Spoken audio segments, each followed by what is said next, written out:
Hey YouTube, this is The Art of Prepping. What percent of the American population do you think prepare for emergencies? And maybe on even some level of what you would consider a prepper.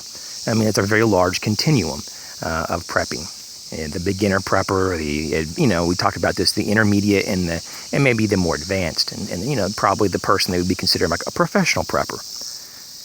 Well, there has been some polls taken on this, quite a few, and over a long period of time, it's very hard to know what the real results are because even like myself, preppers like myself would never even answer those kind of surveys. I would never even tell you if I was a prepper or not, and if I was forced to on a survey to answer that, I'd probably say I wasn't. So these numbers are probably not going to be very good. But what the numbers do say, the studies that we do have, that is between 1 to 3% of the population. Okay, so that's very poor. That's very, very bad.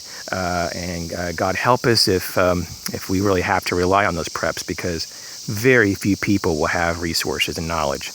Now, I think that if you look a little deeper, though, you will find that there's probably, because they're taking, a lot of people take the average of about 2% is what they say that's prepared.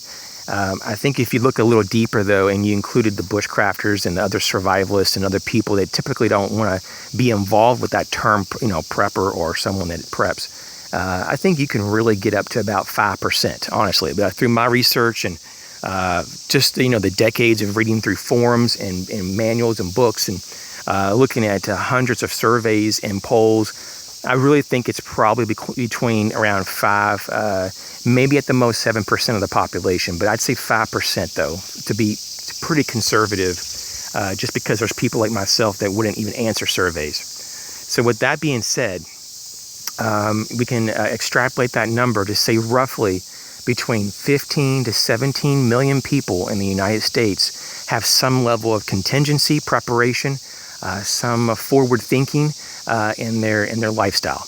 And because of that, we are better for it, but that's still a very low number.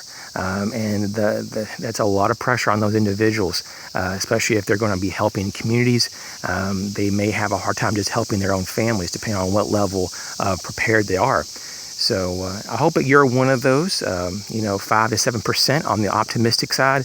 And I hope that you continue to grow in your preparation and not to compare yourself with others now, but to be aware of what others are not doing, because it will affect you when there's a big problem, a calamity or a grid down or whatever the emergency is. Those people who don't prepare are going to be your new problem, and because they're going to be asking for resources. And when the federal government doesn't show up, when the state government is not responding in a timely fashion, or they run out of resources and your local government gets exhausted, which they will probably in a few days. Most cities don't have almost any resources to be, compared to the size of their population.